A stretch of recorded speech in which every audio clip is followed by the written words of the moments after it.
Hi everyone, my name is Antonio Marquez, and today I'll be sharing a personal and meaningful story, my family's journey from Mexico to the US. This project is called Crossing Borders, Building Futures, and it reflects how my parents' sacrifices shaped who I am today.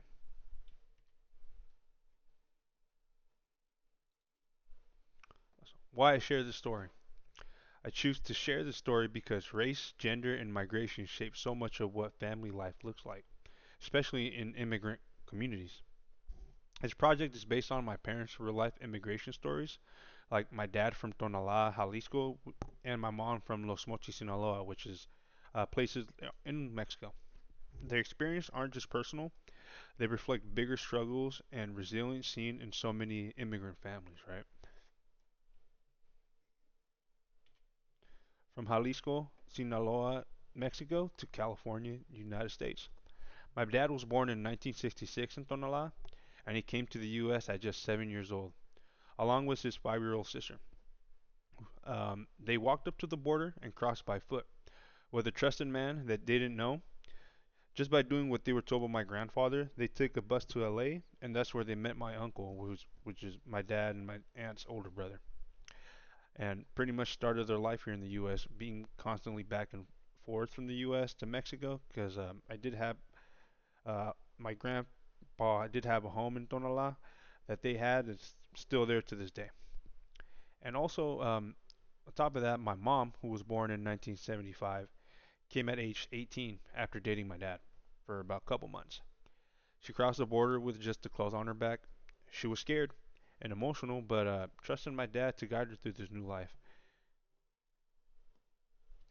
And starting from scratch, my parents didn't get government help, honestly. They had no welfare, no assistance, and they pretty much had to work every day to survive. And the Catholic Church played a big role. It gave them community and a social life where they could feel connected to their culture.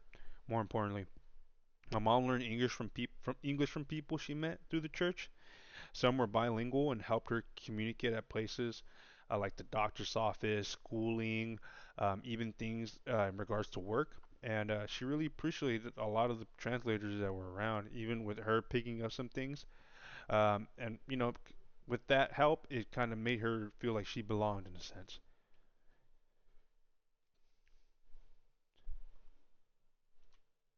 Gender roles and family life.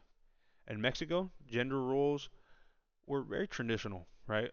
Men worked outside and women take care of the home. Just like many people had heard, like way back in the day, and I'm pretty sure many of you have heard from your folks. It was just a thing that happened a lot in the day, and things changed, right? Because in the U.S., both my mom and dad had to work. My mom not only raised kids, she had to learn to drive, get a job, and even support a family on top of that. Um, the shifts in roles, it's pretty much it's explained in our one of our researchers, right? And this one quote struck with me. It's basically dictates migration often challenges these traditional gender roles, but also opens up space for new family dynamics. And honestly, couldn't be truer, right? When new things like this gets introduced to the family, we pretty much it might be a challenge, but once those you pretty much overcome those challenges. Once you do it constantly, it gets easier, right? And that's what makes a foundation a lot stronger, especially in a family foundation, right?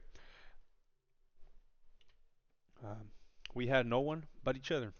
When my parents arrived, they had no extended family to lean on. They were each other's support system. They might have had my aunt, a couple aunts, a couple uncles here, couple cities here in California, but initially they were on their own. Um, things had to be like that. It's not something that anybody wishes for, but it's life, right? They had no extended family to really lean on. Um, but back in Mexico, family was very collective. Everybody was very involved with each other. They try to help each other in certain situations. Just because the life of living was a little bit cheaper over there compared to out here. But in the U.S., they do say that things do feel more individualistic. And I do agree. Everybody do kind of do things on their own, which nothing wrong with that. Everybody wants to achieve their goals a little bit differently, but it just happens. But my parents, they built their own support system through this.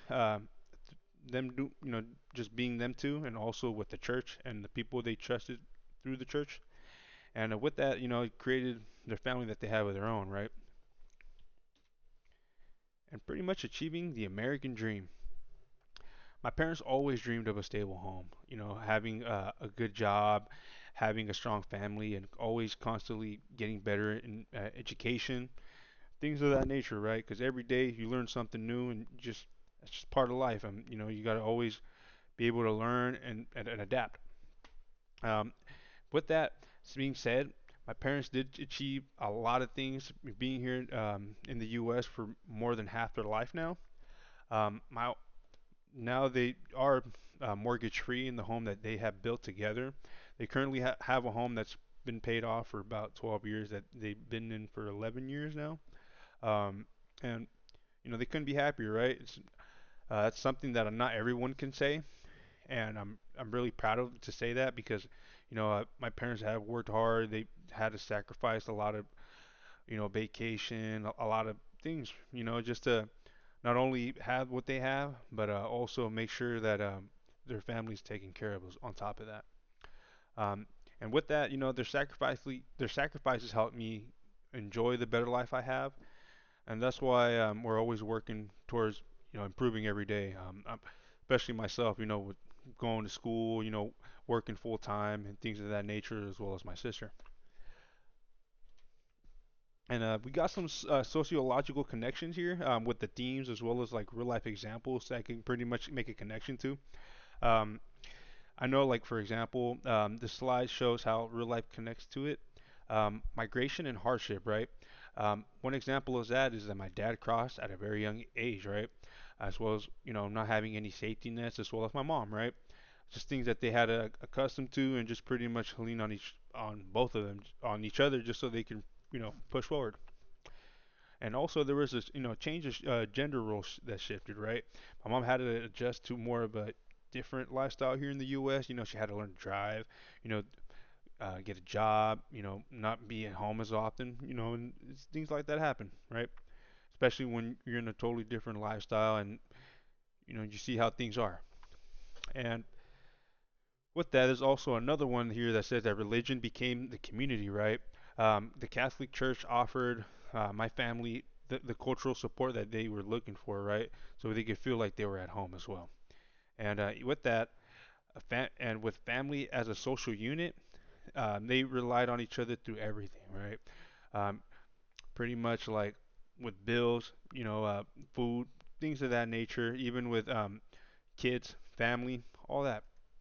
Um, but pretty much the quote that really struck to me from the sources that we have gone from that one PowerPoint, I believe so, was from Vietnamese American families back in 2007. It's migration often alters family structures and gender norms, often leading to new forms of cooperation, which I couldn't agree more. It's just things like that that happens that we just gotta pick up on along the way during our journey.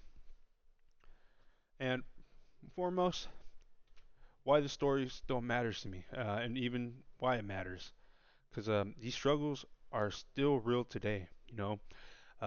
There's language barriers that people deal with constantly, not having that sense of communication. Which is very important because you know, not a lot of us are from here. A lot of us really need those that sense of communication to really feel like we belong. And then racism, racism is still a thing as well. Racism is not something that can be avoided. It's been going on for centuries.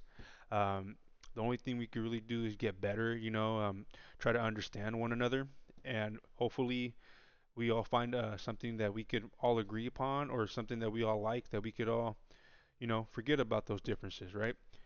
And also, even the struggles that tend to happen still today is the lack of resources, and and I'm pretty sure a lot of immigrants, lack it. It's and not knocking on any help of some sort, like government help or resources that are there to help. If you have the opportunity to get those resources, and and you're struggling, by all means, do what you got to do. The resources are there. If it's there, why not take advantage of the opportunities too, guys? Um, but yeah, telling my family story is pretty much just about me honoring the resilience, community, and the culture that they had created. And not only that, but the culture and community that's still active to this day, right? Um, it's very, very powerful, and the resilience that all communities have is very powerful, and I think it's very important. And I'm very grateful that my parents sacrificed, gave me the chance to tell the story. Okay, and maybe, hopefully, this helps someone else understand their own family's journey too. Because from what I've heard so far from my parents' journey, it wasn't easy, and we just got to be grateful for just being here where we are today. And yeah, I do appreciate you guys for tuning in, and see you guys then.